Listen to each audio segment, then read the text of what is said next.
Hi guys, this is Miss Harris again. Thank you for joining me again on my YouTube second video that I've done. I see I have 16 subscribers. Come on guys, let's get that up. I need some more subscriptions, guys. Get on that.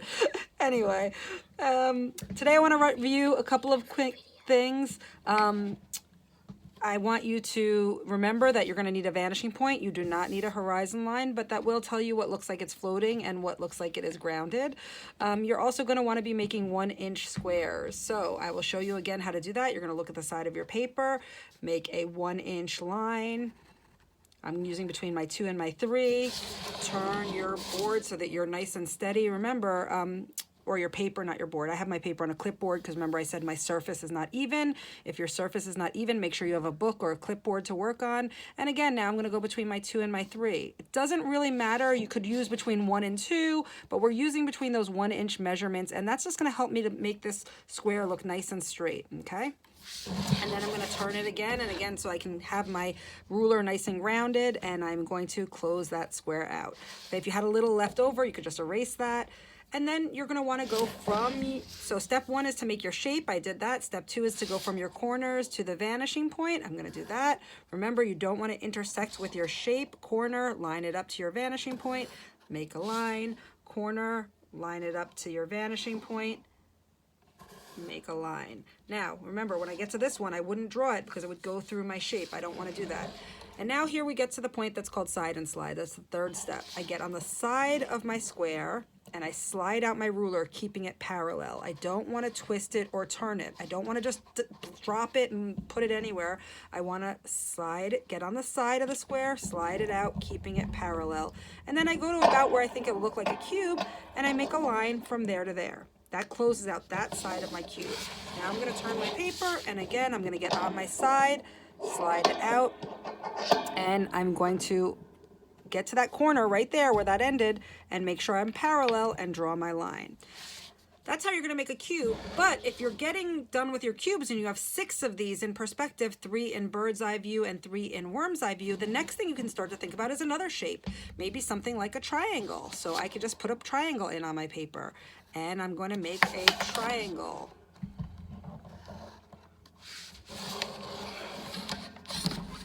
I want the shapes to be about 1 inch. You know, a little bit smaller is fine, but keep them around 1 inch at least, maybe a little bit bigger. And if you didn't quite connect your triangle, you're going to get that connected. And then you're going to do the same process. So corner to the vanishing point, corner to the vanishing point, and then get on the last corner, and I need that one too, get on to the vanishing point. You may make a triangle where you don't need both corners. If your triangle was faced the other way, I would only have one side. And then I get on my side, and again, the trick to this is staying parallel with my shape. So I don't want to turn it.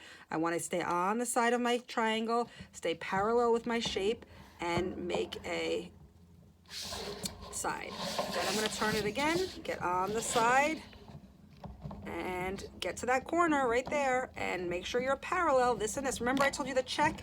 If you hold this pencil up here and you hold your ruler up there, if they're both straight and there's the same amount of distance between them, then you know that you are parallel, and then you can just draw your line. Okay, once you have that, you now have a triangle in perspective. You can erase those vanishing lines once you're done. And then you can try another shape. So once you get good at these, try a rectangle, try an octagon, I'll show you a pentagon is a really fun one to do. For a pentagon, you can make it look like a house, okay? So what is that gonna look like? You're gonna make a house. Draw a box, start to draw a box, 3 sides of a box. And I like to just make a point at the top. And then I am making my house. There we go. Got my house or my pentagon. Erase my corners. Then I go from my corners. Again, I need this one. Yes, I do. Do I need this one? Yes, I do. Do I need this one? Yes, I do. Do I need this one? No, I would go through my shape. Do I need this one? No, I'd go through my shape. And now I just want to get on and do those side and slide. So I'm going to turn it around so I'm nice and comfortable and so you can see what I'm doing. Get on the side, slide it out, keep it parallel.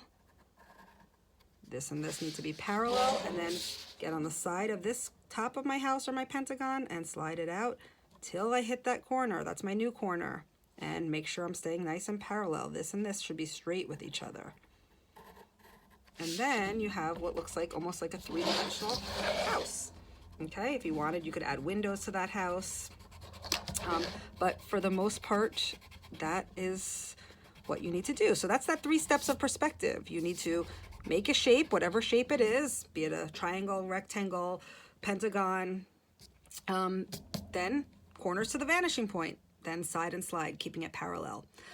So we're going to be practicing these this week. If you've finished your 6 cubes, move on to other shapes. Have fun, get it done.